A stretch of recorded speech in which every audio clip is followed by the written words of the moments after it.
नमस्कार दोस्तों, स्वागत है आप सबका वर्मा जी टेक्निकल पे। और दोस्तों मैं आज आपको मैथ के मोस्ट आईएमपी 50 सवाल करवाने वाला हूं। जो सवाल लिए हैं दोस्तों, मैंने जो मध्य प्रदेश प्रीवियस ईयर 2017 में जो मध्य प्रदेश कांस्टेबल के जो पेपर हुए थे ना, उसी में से व्यापम के एक एक पेपर डाउनलोड किया और उसमें से सिलेक्टेड 50 मोस्ट आईएमपी सवाल मैंने सिलेक्टेड किए, जो मैं आज को पढ़ाने वाला हूं आपको। और वो दोस्तों सवाल है हमारे सिंप्लीफिकेशन यानी कि सरलीकरण के, जिसमें दोस्तों आपको पता है कि उसमें बोर्ड मास का नियम भी लगता है ना। और जो छोटे छोटे नियम होते हैं बहुत सारे, थोड़े से टफ पड़ते हैं सवाल। तो मैं मोस्ट आईएमपी 50 सवालों को सोल्व करवाने वाला हूं। बहुत आप वीडियो पूरा देखना। आपको नहीं पसंद आए, कहीं पे डाउट लगे तो मुझे नीचे कमेंट करके बता देना। और वीडियो अच्छी लगे तो वीडियो को लाइक कर देना। और इस प्रकार के सवाल पूरे के पूरे सीखने के लिए चैनल को सब्सक्राइब कर लेना। और दोस्तों हम सवाल वही लेंगे जो प्रीवियस ईयर में पूछे गए, ऐसे फालतू के सवाल लेने का कोई मतलब भी नहीं है। तो देखिए, अब आपको स्क्रीन पे एक सवाल दिख रहा होगा और ये सवाल है दोस्तों हमारा 18/9/2017 की जो शिफ्ट 2 हुई थी ना मध्य प्रदेश पुलिस कांस्टेबल की, उससे लिया हुआ है।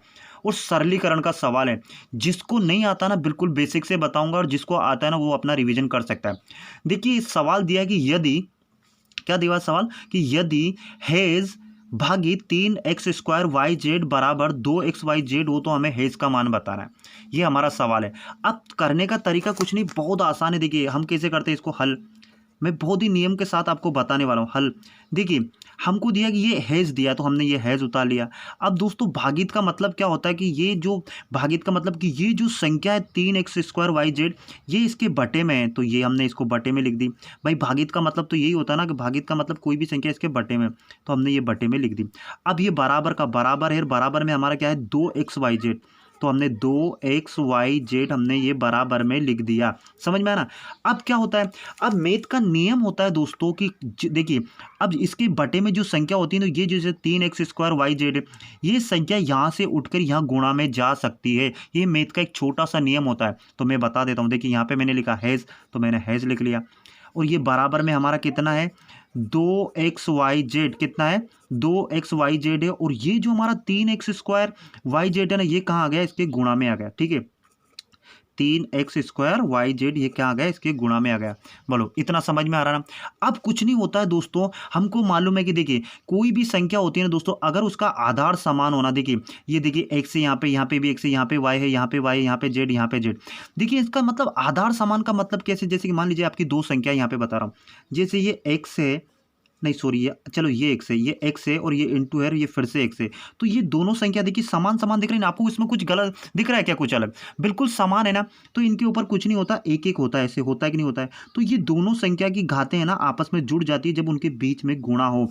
इसी प्रकार दो संख्या के बीच में अगर जैसे कि ये है और इसके बीच में अगर ये भाग है, तो ये संख्या ना जैसे इसके ऊपर पावर है कि इसके पावर लगाओ या ना लगाओ कोई फर्क नहीं पड़ता, वो दिखती नहीं है लेकिन एक्चुअल में दोस्तों पावर होती है। हमको दिखाई नहीं देती है लेकिन एक्चुअल में पावर होती है। तो हम क्या करेंगे, इन दोनों को क्या है आपस में घटा देते हैं। कहने का मतलब है कि गुणा में है ना, गुणा में क्या घातें जुड़ जाती है और भागित में घातें क्या हो जाती है, घट जाती है। लेकिन कब, जब आधार समान हो। ये एक छोटा सा नियम है, बस आपको ये याद रखना है।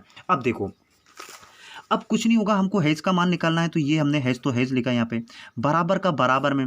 देखिए 3 और 2 ये तो आपस में समान नहीं है, तो इन दोनों का तो हो जाएगा गुणा। तो 2 का गुणा 3 में करेंगे तो कितना हो जाएगा 6। लेकिन दोस्तों यहाँ पर x एक बार है, यानी कि एक कुछ भी पावर नहीं है तो एक पावर होती है, और यहाँ x की पावर 2 है, तो एक पावर यहाँ हो गई, 2 पावर यहाँ हो गई, तो x की पावर कितनी हो गई, 3 हो गई। बोलो समझ में आया ना बात। मैंने क्या बताया कि गुणा में घातें जुड़ जाती है, लेकिन कब, जब आधार समान हो। और भागित में घातें घट जाती है कब, लेकिन जब आधार समान हो। तो हमने यहाँ पर x की पावर 1 थी, यहाँ पे x की पावर 2 थी, तो इन दोनों को जोड़ दिया तो x की पावर टोटल हो गई 3। अगली हमारी संख्या y, यहाँ y की पावर 1 है, यहाँ y की पावर 1 है, तो दोनों की पावर जुड़ के हो जाएगी y की पावर 2। इसी प्रकार यहाँ z की पावर 1 है, यहाँ z की पावर 1 है, वो दिखाई नहीं दे रही है आपको लेकिन एक्चुअल में है, तो z की पावर कितनी हो जाएगी, z की पावर हो जाएगी 2। और यही तो हमारा आंसर है। देखो आपको ऑप्शन नंबर 3, ऑप्शन नंबर 3 में देखो आप, ऑप्शन नंबर सी x की पावर 3, y की पावर 2 और z की पावर 2। बस यही हमारा आंसर है। बस यही छोटे छोटे से नियम आपको याद रखना है और इतने ही सरल सवाल है, कुछ भी नहीं है बस। अब देखो अगले सवाल में आपको सब समझ में आ जाएगा। देखिए अगला सवाल आपको दिख रहा होगा स्क्रीन पे, क्वेश्चन नंबर 2, क्वेश्चन नंबर 2 है दोस्तों -72 ए की पावर 4 बी की पावर 5 सी की पावर 8 भागित हैज बराबर में ये संख्याएं दी है 8 ए की पावर 2 बी की पावर 3 सी की पावर 5। वो तो हमें हैज का मान बताना है। ये हैज की जगह कुछ भी आ सकता है, एक्स वाई जेड आपका नाम हो, काका खा भी आ सकता है, ऐसा कुछ नहीं कि ये हैज ही जरूरी है यही है। और ये पूछा गया था हमारा 3/9/2017। तो इसको हल करने का तरीका क्या होगा, बस वही बहुत सिंपल हल करने का तरीका जो दिया है सबसे पहले तो वो उतार लो। तो माइनस दिया है, -72 दिया है, ए की पावर 4 दिया है, बी की पावर 5 दिया और सी की पावर कितना दिया 8 दिया है, 8 दिया। ठीक है, अब देखिए दोस्तों यहाँ पे देखो आपको साफ साफ दिख रहा होगा ये भागित का निशान है। तो भागित का निशान मतलब ये बटे में आ जाएगा क्या, हेज। हेज होता है, एक्स होता है, कुछ भी होता है, वो संख्या आ गई हमारे बटे में। और इसके बराबर में हमारा क्या चल रहा है, इसके बराबर में चल रहा है हमारा 8 ए की पावर 2 बी की पावर 3 और सी की पावर 5। ये बराबर में चल रहा है ना, चल रहा है ना, बिल्कुल दिख रहा होगा आपको। अब कुछ नहीं होता दोस्तों, जब ये बटे में होती है ना कोई भी संख्या, चाहे यहाँ एक्स हो, 2 हो, वाई हो, कुछ भी हो, ये संख्या उठकर यहाँ इसके गुणा में चली जाती है, यहाँ गुणा में आ जाएगी। कैसे, देखिए -72। सिर्फ मेरे को दोस्तों आपको समझाने में टाइम लग रहा है, अगर आप भी एग्जाम में बैठोगे ना तो चुटकियों में आज के बाद इस सवाल को आप सोल्व करके आओ। बस एक बार क्या हमको समझ में आना चाहिए, हमको समझ में नहीं आता ना तो हम नहीं कर पाते, लेकिन अगर हमको एक बार अगर समझ में आ जाता ना तो हम बड़ी आसान तरीके से इसको सोल्व करके एग्जाम में आ जाएंगे। अब देखिए ये हेज क्या करा मैंने, ये हेज को मैं लिया यहाँ इनटू में, मैंने आपको बताया ना ये इनटू में लिया, इसका मान तो हमें पूछना है। अब दोस्तों अगर ये संख्या हेज को मैं इनटू में ले जा सकता हूँ तो ये जो संख्या है ना ये यहाँ इनटू में, ये जो संख्या ये इसके बटे में भी जा सकती है। ये मैथ का एक छोटा सा नियम होता है, रूल होता है। तो 72 माइनस का ए की पावर 4 बी की पावर 5 और सी की पावर 8, और ये जो संख्या है ना हमारी ये उठ के इसके बटे में आ गई 8 ए की पावर 2 है ना, बी की पावर 3 और सी की पावर 5 और बराबर में हमारा कितना है, क्योंकि इसका मान तो हमें निकालना है ना, बस इसका मान हमें निकालना है, बस इतनी सी तो बात है। अब मैंने क्या बोला, अब आपको दिख रहा होगा ना कि ये भागित में है कि नहीं, ये संख्या है भागित में, ये ऊपर ये जो संख्या है इसके बटे में ये, यानी कि ये भाग में संख्या है। तो मैंने क्या बोला कि जब आधार समान हो, यहाँ मैंने बोला ना आपको कि जब आधार समान हो और उनके बीच में भागित हो तो क्या हो, घाते आपस में क्या हो जाएगी, घट जाएगी, माइनस हो जाएगी, क्या हो जाएगी, घट जाएगी। तो देखो यहाँ पे देखो ऊपर भी आपको ए दिख रहा होगा, नीचे भी ए दिख रहा, ऊपर भी बी दिख रहा, नीचे भी बी दिख रहा, ऊपर भी सी दिख रहा, नीचे भी सी दिख रहा। और जो पहली संख्या होती है ना वो अगर कुछ नहीं हो तो उसको आपस में जैसे भाग देते हैं वैसे ही दे दो। तो 8 का भाग 72 से कितनी बार कटेगा, 8 से 72, तो 8 एकम 8, 8 नाम 72, तो माइनस का 9 तो आएगा ही आएगा। ठीक है, अब देखो यहाँ पर पावर ए की पावर 4 है और यहाँ पर ए की पावर 2 है, तो 4 में से 2 चला जाएगा। तो दोस्तों मैंने क्या बोला कि जब आधार समान हो और भागित हो तो घाते घट जाती है, ये बात याद रख लो, गुणा में जुड़ जाती है और भागित में घट जाती है। तो 4 में से 2 चला जाएगा तो ए की पावर कितना बचेगा, 2 बचेगा। ठीक है, यहाँ पर b की पावर 5 है, यहाँ पर b की पावर 3 है, तो b की पावर कितना बचेगा, 2 बचेगा, क्योंकि 5 में से 3 चला जाएगा। मैंने बोला ना भागित में घाते घट जाती है, तो मैं वही कर रहा हूँ। यहाँ पे c की पावर 8 है और यहाँ 5 है, तो 8 में से 5 चला जाएगा, तो c की पावर कितना बचेगा, 3। और ये जो आपको दिख रहा होगा यही हमारा क्या है, आंसर है। ये ऑप्शन नंबर सी, देखिए आपको साफ साफ दिख रहा होगा। बस यही तो हमारा करने का नियम होता है, बस आपको एक बार है ना बस अप्रोच मालूम होना चाहिए। अब ऐसे ही सवाल अगर आप मध्य प्रदेश पुलिस कांस्टेबल या व्यापम के किसी भी एग्जाम की तैयारी करें ना दोस्तों, तो ये सवाल बस संख्याएं बदल दी जाएगी, मान बदल दिया जाएगा, लेकिन मैथ का नियम तो शुरू से वही चला आ रहा ना, नियम तो यही होता है ना, इसमें कोई इतना नियम नहीं होता, इसमें कोई नया साइंटिस्ट नहीं आ जाता कि इसमें कुछ ना कुछ आके नियम बदल दे। ये है ना हमेशा ऐसे, हम 10वीं 12वीं जब हम पढ़ते आ रहे हैं ना वहाँ से वैसे के वैसे नियम चले आ रहे हैं, थोड़ा बहुत चेंजेस होता है, कुछ भी चेंजेस नहीं होता है ना। तो बस ये हो गया हमारा दूसरा सवाल। अब देखिए आपके सामने स्क्रीन पर आप तीसरा सवाल देखो। आप बस आपसे एक रिक्वेस्ट है कि दोस्तों आपको अगर लगता है कि वीडियो अच्छा लग रहा है, मैं आपको ढंग से पढ़ा रहा हूँ, आपको मेरी भाषा समझ में आ रही, तो आपको कुछ नहीं करना है, वीडियो को लाइक कर देना है और चैनल को सब्सक्राइब करने के बाद मैं बोल रहा हूँ कि मैं 50 मोस्ट आईएमपी सवाल आपको पढ़ाने वाला हूँ। कितने, 50 मोस्ट आईएमपी सवाल पढ़ाने वाला हूँ जो 2017 में पूछे गए थे सिंप्लीफिकेशन के, सरलीकरण के, है ना। अब देखो ये हमारा अगला सवाल दिया है, तीसरा सवाल कि यदि 32/x बराबर x/8 हो, यानी कि यहाँ पर भागित का निशान भी आपको दे सकता है, अभी इस प्रकार में दे दिया, इसका मतलब भी भाग होता है। बस यही, ये अगर आप क्वेश्चन पढ़ना समझ गए ना तो फिर तो आप बड़ी आसानी से मैथ करना सोल्व कर दोगे। आप बहुत आसान है, कुछ भी टफ नहीं है। देखो अब इसको मैं कैसे, और ये पूछा गया था 12/9/2017 को, तो हम देखो इसको दूसरे फॉर्मेट में करें। ये देखो 32 लिखा, बटे में मैं x लिख दूँ, बराबर ये हमारा x लिखा, बटे में मैंने 8 लिख दिया। बस मैंने कुछ भी नहीं, इसका मतलब ही तो यही होता है ना भागित में। अब इसका कुछ नहीं दोस्तों, आपस में क्रॉस मल्टीप्लिकेशन मतलब गुणा हो जाता है, आपस में क्रॉस गुणा हो जाता है। तो कैसे हो जाएगा, देखिए 32 × 8 क्रॉस में गुणा कर दिया, तिरछे में गुणा कर दिया, और ये x और x का गुणा करेंगे, x का गुणा करेंगे तो कितना हो जाएगा x²। हम जब हम ऐसे करते हैं ना, ये देखिए x और x का गुणा करेंगे तो क्या होता है गुणा में घातें जुड़ जाती है। तो हमें क्या मतलब, इसकी भी घात 1 है, इसकी भी घात 1 है, तो यहाँ पर कितना हो जाएगा, घात कितनी हो जाएगा, 2 हो जाएगा। कहने का मतलब ये छोटे छोटे नियम आपको याद आ गए ना, तो समझ लो आप मैथ के मास्टर बनने वाले हो। अब कुछ नहीं, बहुत सारे बच्चे क्या करेंगे दोस्तों, इसका आपस में गुणा करेंगे और बहुत सारे बच्चों को इसका रूट निकालेंगे। ये क्या है कि ये रूट को हटाने, ये जब यहाँ से घात लगाते हैं ना तो इसके ऊपर रूट चढ़ा देते हैं, घात हट जाती है। लेकिन बहुत सारे बच्चे 32 और 8 का गुणा करने बैठ जाएंगे। इतना टाइम होता है क्या एग्जाम में? ऐसे आपको नहीं करना। आप ना जितना हो सको ना इसको सिंप्लीफिकेशन करो, इसको तोड़ो, उसको और छोटे छोटे टुकड़े करो। तो देखो मैं कैसे टुकड़े कर रहा हूँ, देखिए मैं इस 32 को 4 × 8 भी कर सकता हूँ ना, 4 × 8 = 32, तो भी तो बात यही होगी ना। और ये 8 तो पहले से ही था बस, और इसके ऊपर क्या है, स्क्वायर है। बात समझ में आ रही? बस इतना, बस आप करते जाओ। देखो फिर मैं बताने वाला हूँ आपको, ठीक है? इतना आपने कर दिया। अब देखो, अब चाहो तो आप ये जो ये घात है ना दोस्तों, इसको हटाने के लिए इसके ऊपर रूट चढ़ाना पड़ता है, इस पूरी संख्या के ऊपर। तो हमने चाहे यहाँ कुछ भी संख्या हो उसके ऊपर रूट चढ़ जाता है। ये जब किसी के ऊपर स्क्वायर लगाओ, तो मैंने क्या करा, यहाँ पे x बराबर कर दिया, इस 2 को हटाने के लिए मैंने क्या करा, यहाँ पे रूट चढ़ा दिया। अब क्या होता है दोस्तों, इसको बाहर निकालना होता है रूट से, लेकिन रूट से बाहर तभी निकलेगा जब 2 के जोड़े बनते हैं, है ना। जब कितने 2 के जोड़े बनते हैं तो ही, यहाँ पे कुछ नहीं होता ना। तो दोस्तों यहाँ पे मैं और छोटी सी जानकारी दे देता हूँ, यहाँ पे 2 होता है।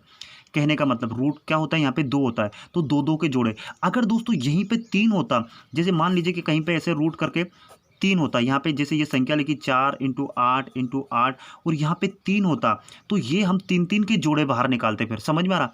यही तो इसके नियम होते हैं। ये छोटी छोटी बातें, यहाँ 4 होता तो 4 के जोड़े बाहर निकालते हैं, यहाँ 5 होता तो 5 के जोड़े बाहर निकालते। ये रूट से बाहर निकालने का नियम होता है। अब बच्चे को बस यही पता है कि 2 के जोड़े निकल, लेकिन कब, जब वहाँ पे कुछ भी नहीं लिखा हो तब 2 के जोड़े बाहर निकालते हैं। लेकिन जब रूट के बाहर ऐसे खोपचे में अगर कुछ लिखा हो, तो जैसे 3 लिखा तो 3 के जोड़े बाहर निकलेंगे, जिसको क्यूब रूट बोलते हैं। हम क्या बोलते हैं, क्यूब रूट बोलते हैं। इसको स्क्वायर रूट बोलते हैं, इसको क्यूब रूट बोलते हैं, है ना। और अगर यहाँ 4 होता तो 4 के जोड़े बाहर निकलते हैं। अब उसको और कुछ बोलते होंगे, है ना। लेकिन हमने 2 ही सीखा है कि एक तो स्क्वायर रूट होता है, क्यूब रूट होता है। लेकिन अब आज के बाद आपको पता चल जाएगा कि जितनी संख्या यहाँ लिखी उतने के जोड़े बाहर निकलेंगे।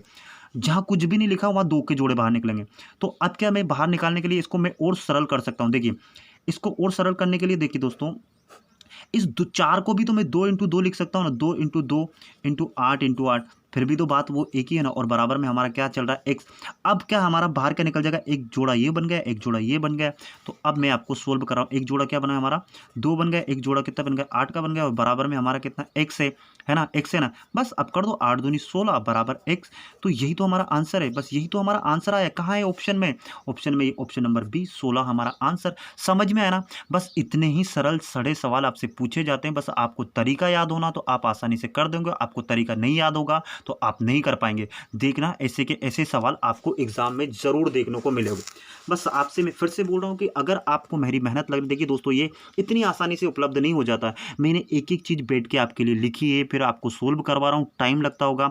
अब इतनी मेहनत के लिए आपको कुछ भी नहीं करना, बस वीडियो को लाइक कर देना है, 2-4 दोस्तों में शेयर कर देना और चैनल को सब्सक्राइब कर लेना। इससे ज़्यादा मुझे आपसे और कुछ भी नहीं चाहिए, ठीक है ना। मैं सोचता हूँ कि यार जो भोले बच्चे होता है ना, उनका कुछ फ़ायदा हो जाए, कुछ फ़ायदा हो जाए, उनको भी कुछ सीखने को मिले, है ना। बहुत सारे देखिए, बहुत सारे तो कोचिंग कर लेते हैं, लेकिन जो हमारे घर पे जो कुछ बच्चे जो बेचारे काम भी करते हैं, वो अपनी पढ़ाई के लिए ना उनको इतना टाइम नहीं हो पाता, तो वो कम से कम वीडियो देख के कम से कम अपनी मैथ कंप्लीट कर ले। और पता है कि मध्य प्रदेश कांस्टेबल में तो मैथ और रीजनिंग का बहुत बड़ा रोल है दोस्तों। अब आपको एक सवाल दिख रहा होगा स्क्रीन पे, क्वेश्चन नंबर 4 दिख रहा है ना सवाल। अब इसको कैसे सोल्व किया जाता है मैं बता देता हूँ। देखिए बस, सॉरी मैंने इसमें ऑप्शन नहीं दिए, लेकिन कोई बात नहीं, चलो मैं ऑप्शन दे देता हूँ। चलो a बराबर है हमारा 1, b बराबर है हमारा 2, c बराबर है हमारा 0 और d बराबर है हमारा 3। तो इसमें से क्या ऑप्शन आएगा, बस आपको ये बताना। और ये पूछा था दोस्तों 17/9/2017 शिफ्ट 1 में, है ना। ऑप्शन यही थे, बस आप देख लेना। भले ही मुझे याद है, मैं क्या नोट करना भूल गया इसलिए। अब देखो, अब हल करने का तरीका वही एक ही तरीका, ट्रेडिशनल मेथड। हल कैसे करेंगे, देखिए आपको अब साफ साफ यहाँ दिख रहा होगा कि ये भी दो है, ये भी दो है, ये भी दो, और बीच में इंटू का निशान है। और मैंने बताया कि जब गुणा और आधार समान हो, इसको आधार बोलते हैं ना, ये इसकी किसी की घात लगी तो ये आधार हो गया नीचे वाली संख्या, ये इसकी घात हो गई, है ना, घात हो गई ना, जिसको हम क्या बोलते हैं, पावर भी बोल सकते हैं। 2 की पावर x-3, 2 की पावर 2x+3 और 2 की पावर x-12। तो यानी कि ये आधार तो समान है। तो मैं इसको ऐसे भी तो कर सकता हूँ। इसको कैसे कर सकता हूँ मैं, 2 की पावर, इन सब की पावर क्या, अब गुणा है तो क्या होगी, घातें आपस में जुड़ जाएगी। जब आधार समान हो तो पावर आपस में जुड़ जाती है, यानी कि x-3, 2x+3 और ये आपस में सब जुड़ जाएंगे। कैसे जुड़ेंगे, देखिए x-3 प्लस ये सब, इस सिर्फ ये 2 की पावर होने वाली है, फिर 2x+3, है ना, फिर प्लस x-12, ये सारी की सारी पावर किस पे, इस 2 के ऊपर, और बराबर में हमारा क्या है, 1। ये यही ये, और x का मान हमें बताना है। किसका मान बताना, x का मान बताना। अब दोस्तों इन सबको आपस में जोड़ लो, जोड़ लेते, देखिए x और यहाँ पे 2x, 3x और 1x, ये तो कितनी होगी, 2 की पावर 4x। x वाली एक तरफ जोड़ देते हैं, और जो अंक होते हैं ना उनको एक तरफ जोड़ देते हैं। तो एक मैंने x वाली एक तरफ जोड़ दी, यहाँ पर 1x, यहाँ पे 2x, 3x और ये x 4x, ठीक है ना। अब माइनस ये जो संख्या होती है उनको एक तरफ जोड़ दे कि 3 यहाँ पे माइनस का 3 है और यहाँ माइनस का, यहाँ प्लस का 3 है। इन दोनों को जब आपस में जोड़ेंगे, घटाएंगे तो क्या आएगा, 0 आएगा। तो इसका तो कोई मतलब ही नहीं होगा। और ये -12 अकेला रहेगा, तो ये -12 को हम यहाँ लिख देते हैं, बस खत्म। और यहाँ पे हमारा कितना है, 1 है। अब दोस्तों मोस्ट IMP रूल, यहाँ पे आपको एक बात याद रखना है और ये ज़िंदगी भर याद रखना है। अगर आपको मैथ का मास्टर बनना है, आपको मैथ बहुत अच्छी तरह सीखना है, तो एक नियम बता रहा हूँ, ये जो आपको बहुत ध्यान रखना है। क्या करना है, अब देखिए दोस्तों, यहाँ पे भी 2 है और यहाँ पे भी हमको 2 बनाना है, लेकिन 2 कब बनेगा, ये 1 2 में, यानी कि गंगाधर शक्तिमान कैसे बनेगा वो मैं आपको बताने वाला हूँ।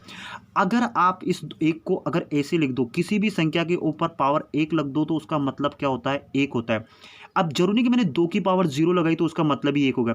अगर आप 100 की पावर भी 0 लगाओगे ना दोस्तों, उसका मतलब भी 1 होगा। यहाँ पे अगर कोई वर्ड जैसे ए लिख दिया, ए की पावर भी 0 लगा दूंगा तो उसका मतलब भी 1 होगा। यानी कि यहाँ पे किसी भी संख्या की पावर अगर आप 0 लगा दोगे तो उसका मतलब क्या होगा, 1 होगा। कितना होगा, 1 होगा। समझ में आ रही है ना बात। अब देखो, अब तो मैं क्या कर सकता हूँ कि यहाँ पे मैं क्या कर रहा हूँ, ये 2 4x -12 और इसको मैंने क्या कर दिया, ये इसकी पावर 2 लगा दी, इस 1 को मैंने बदल दिया। बात समझ में आ रही, मैंने अब 2 की पावर 0 लगा दी। मैंने बोला कि 2 को पावर 0 बराबर 1 लिख सकता हूँ, या 1 को मैं 2 की पावर 0 लिख सकता हूँ। भाई ऐसे भी तो हो सकता है ना, मैंने उल्टा कर दिया। अब कुछ नहीं होगा, जब ये बराबर में है ना, तो ये आपस में 2 से 2 क्या कर जाए, कट जाता है। तो बचा क्या, तो बचा कुछ नहीं दोस्तों, हमारा क्या बचा, यहाँ पे 4x -12 जो घात थी, और इधर में इसकी घात बची है 0, यही बचा ना। समझ में तो आ रहा ना, बस कुछ नहीं है, 2 से 2 बराबर में है तो कोई भी संख्या आपस में कट जाती है। यहाँ पर कुछ भी होता ना, यहाँ पर जैसे 4 होता है, यहाँ पे 2 होता, तो भी आपस में वो यहाँ से 2 बार 4 कट जाता और यहाँ पे 2 बच जाता। समझ में आ रहा। अब कुछ नहीं करना, अब तो बहुत सरल है। यहाँ पे ये 4x है बराबर में 0 है, तो ये माइनस की जो संख्या है, बराबर के उधर कोई भी संख्या जाती है ना तो उसके चिन्ह बदल जाते हैं। यहाँ माइनस का है तो ये कितना हो जाएगा, प्लस का हो जाएगा। अब प्लस का 12 और 0 कितना होता है, अब ये भी कोई बात हुई, ये भी बच्चे वाली बात हुई है। तो ये जोड़ दो बस, तो यार ये तो 12 ही होगा ना, सीधी सी बात है ना, ये 12। अब ये यहाँ पे जो संख्या है ना, ये 4, ये इसके बटे में चली जाएगी। x का मान चाहिए तो 12 के बटे में क्या चला जाएगा, 4 चला जाएगा। ये छोटा छोटा नियम होता है बस। अब काट दो, आपस में संख्याएं कट रही तो कैसे काटेंगे, 4 एकम 4, 4 तिया 12। तो हमारा x का मान कितना आएगा, हमारा x का मान आ जाएगा दोस्तों 3। और क्या ऑप्शन में हमको 3 दिखाई दे रहा है, बिल्कुल दिखाई दे, ऑप्शन नंबर डी यही हमारा आंसर है। बस यही हमारे तरीके हैं। बस अगर आपने ये तरीके सीख लिए, तो समझ लीजिएगा आपको ये सारे के सारे सवाल सोल्व होने वाले हैं। बस इतना सरल है ना। अब चलते हैं हमारे अगले क्वेश्चन पे। अगला क्वेश्चन है दोस्तों हमारा, देखो स्क्रीन पे आपको सवाल दिख रहा होगा, क्वेश्चन नंबर 5। देखिए a की पावर x - y गुणा a की पावर y - z गुणा a की पावर z - x, ये हमारा सवाल है, ठीक है। और ये हमसे पूछा है, ये आया था हमारा 28/8/2017 शिफ्ट 1 में, 28/8/2017 शिफ्ट 1 में आया था। करने का तरीका वही तरीका है, बहुत आसान तरीका है। मैंने अब तो आप 2021 में जो पेपर होने वाला है ना, उसमें उड़ा के आने वाले हो ऐसे सवाल। मैं 50 सवाल करवा रहा हूँ, अभी भी बता रहा हूँ, 50 सवाल करवाओ। अगर ये 50 सवाल जिसको आ गए ना, वो सिंप्लीफिकेशन का एक भी सवाल गलत नहीं करके आएगा। ऐसे छोटे छोटे नियम बस आप प्रैक्टिस कर लेना, वीडियो को 2-4 बार देख लेना, एक बार मन में ठान लो कि हाँ मुझे इस बार निकालना ही है, तो उसके लिए मेहनत तो करना पड़ेगी। अब मैंने क्या बताया कि जब आधार समान हो, देखिए ए तो समान दिख रहे हैं, इसमें तो कोई भी अलग नहीं दिख रहा, बिल्कुल एक जैसा है। और बीच में गुणा का निशान है, बिल्कुल गुणा के। तो जब आधार समान हो तो ये जो घातें हैं ये क्या होगा, आपस में क्या होगी, जुड़ जाएगी। तो जोड़ देते हैं। ए की पावर क्या हो जाएगी, x - y plus y - z plus Z minus x, ये बस जुड़ जाएगी। इधर तो कोई संख्या ही नहीं है तो बस हमको इसको मान निकालना, बस निकाल दें। अब जोड़ देते हैं इनको, एक्स प्लस का एक्स माइनस का, दोनों आपस में घट जाएंगे तो कुछ नहीं हो जाएगा, जीरो। बस ठीक है भाई, जीरो हो गया। माइनस का वाई प्लस का वाई, ये भी आपस में जुड़ेंगे घटेंगे तो ये भी जीरो हो जाएगा। काट नहीं रहे हम, सिर्फ जो देखिए भाई, अरे यार एक में से अगर एक चला जाएगा, एक बात बताओ, एक में से एक चला जाएगा तो कितना बचेगा, जीरो। ऐसे एक्स में से एक्स चला जाएगा तो क्या बचेगा, जीरो। तो यही तो बता रहा हूँ मैं आपको बस, और थोड़ी नहीं अलग से कुछ बता रहा हूँ। हाँ तो ये सब क्या होगा, ये जीरो। माइनस का जेड प्लस का जेड, ये भी जीरो, यानी कि कुल मिला के एक ही पावर कितनी हो गई, जीरो। और मैंने क्या बताया, किसी भी संख्या की पावर अगर जीरो हो तो उसका मान कितना होगा, एक होगा। हमारा आंसर क्या होगा, ऑप्शन नंबर ए। और बहुत सारे बच्चे एग्जाम में क्या लेकर गए थे, बोले सर हमारा तो जीरो आया था, हम तो जीरो लगा के आए थे। और देखा और इस छोटी सी गलती हो गई, हमारा एक नंबर। और एक नंबर दोस्तों पॉइंटों से लोग फेल हुए थे 2017 में, याद रखना। इसलिए ठान लो कि आपको एग्जाम निकालना है तो आपको वीडियो ढंग से अब देखना है और आपको सीखना है ना। और मैथ रीजनिंग का बहुत बड़ा रोल है। अगर आपको ये वीडियो अच्छा लगा है तो आपसे हाथ जोड़कर विनती है, रिक्वेस्ट है कि आप वीडियो को लाइक करें और पूरे 50 सवाल सीखने के लिए आप चैनल को सब्सक्राइब करें। जितने ने ये वीडियो देखा ना दोस्तों, यहाँ तक जिसने देखा ना, उससे रिक्वेस्ट है कि प्लीज़ लाइक और चैनल को सब्सक्राइब करें। इतनी मेहनत के लिए आप इतना तो कर ही सकते हो। जब मैं इतना एक एक चीज़ पेन से बैठ के आपके लिए लिख सकता हूँ तो आप भी सिर्फ कुछ नहीं, लाल जो सब्सक्राइब का रेड कलर का बटन है उसे दबा दो और बेल आइकन दबा दो, ताकि आने वाले जो भी वीडियो बनाऊंगा ना मैं, आपको उसका नोटिफिकेशन मिल जाएगा। और आप अपनी तरफ से कोई सजेशन देना चाहते हो कि सर वीडियो थोड़ा सा लेंथी हो रहा है, छोटा हो रहा है, बड़ा हो रहा है, क्वालिटी में और कोई वो इम्प्रूव करना है तो वो भी आप मुझे बता सकते हो। तो चलिए इसी के साथ मैं विदा लेता हूँ। जय हिंद, जय भारत, आप सबका दिन मंगलमय हो।